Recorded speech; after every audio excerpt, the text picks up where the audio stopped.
जमशेदपुर में command area में जो बिल्डिंग्स के लिए बिजली पानी का कनेक्शन नहीं मिल रहा था, अब उसका रास्ता साफ होता हुआ दिख रहा है। उसको लेकर सरकार लगातार मंथन कर रही है और एक रास्ता निकालने का है कि किस तरीके से पिछले 2 सालों से जो जमशेदपुर के कमांड एरिया है, कंपनी इलाके हैं, वहां पर बहुत सारे ऐसे प्रोजेक्ट और बिल्डिंगों का जो बिजली पानी का कनेक्शन नहीं मिलने की वजह से काम बंद था। इस खबर को लेकर आपने देखा होगा, कई बार हमने ये बताया हुआ कि कम से कम 200 से अधिक एप्लीकेशन जो TSUIL है, जिसको उसके पास पड़े हुए हैं आवेदन बिजली पानी के कनेक्शन के लिए, और उससे ज़्यादा कहीं भवन जो है बनकर तैयार हैं, लेकिन बिजली और पानी के कनेक्शन नहीं मिलने की वजह से यहाँ काम रुका हुआ है। लोगों का घर हैंडओवर नहीं हो पा रहा है, शोरूम शुरू नहीं हो पा रहा है, रेस्टोरेंट, होटल्स, तमाम जितनी भी व्यावसायिक गतिविधियां हैं वो सब ठप पड़ी हुई है।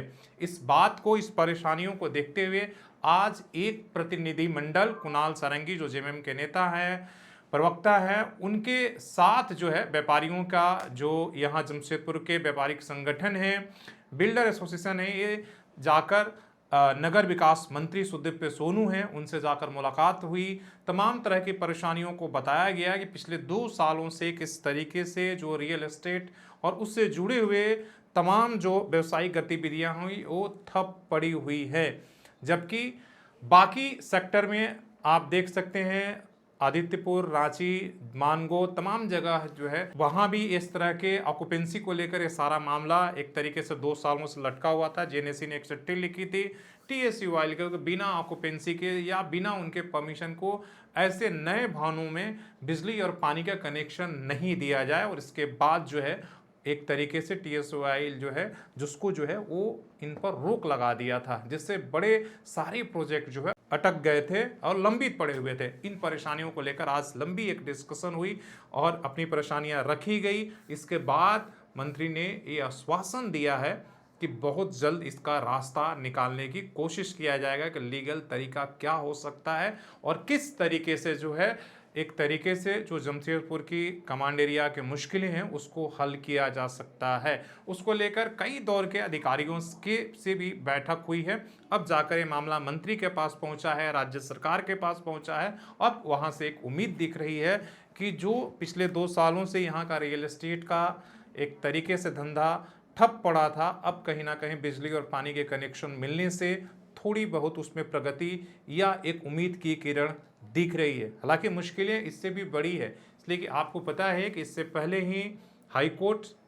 रांची हाई कोर्ट से लेकर सुप्रीम कोर्ट तक ये मामला जमशेदपुर का पहुंच गया है, नक्शा विचलन का मामला, और उसमें अभी सुनवाई चल रही है। तो वो एक अलग मामला है जिसको लेकर कुछ भी ऐसे फैसले आ सकते हैं नक्शा विचलन को लेकर, और उसी के में ये जो है बीच में आ गया था, जिससे बिजली पानी के कनेक्शन नहीं मिलने से बहुत बड़ा जो है यहाँ पर प्रभाव या फर्क पड़ा हुआ था। नक्शा विचलन और हाई कोर्ट में जो मामले चल रहे हैं वो एक तरीके की परेशानी है, उसको सरकार किस तरीके से समाधान करेगी। हालांकि सरकार ने बीच में आपने देखा था कि वैसे पूरे राज्य में भवनों और बिल्डिंगों के लिए जो है एक प्रोग्राम लेकर आया था, जिसका 30 जून तक ये था कि भाई अगर आपने नक्शा, बिना नक्शा का भवन बना लिया या कुछ ऐसा है तो आप जो है अप्लाई करके या फीस जमा करके उसे रेगुलराइज करने की कोशिश की गई थी। लेकिन उसमें जो बड़े शहर हैं या बड़े प्रोजेक्ट्स हैं वो शामिल नहीं हो पा रहे थे, जिससे उसका बहुत ज़्यादा फायदा नहीं हो पाया। हालांकि आवासीय प्रोजेक्ट जो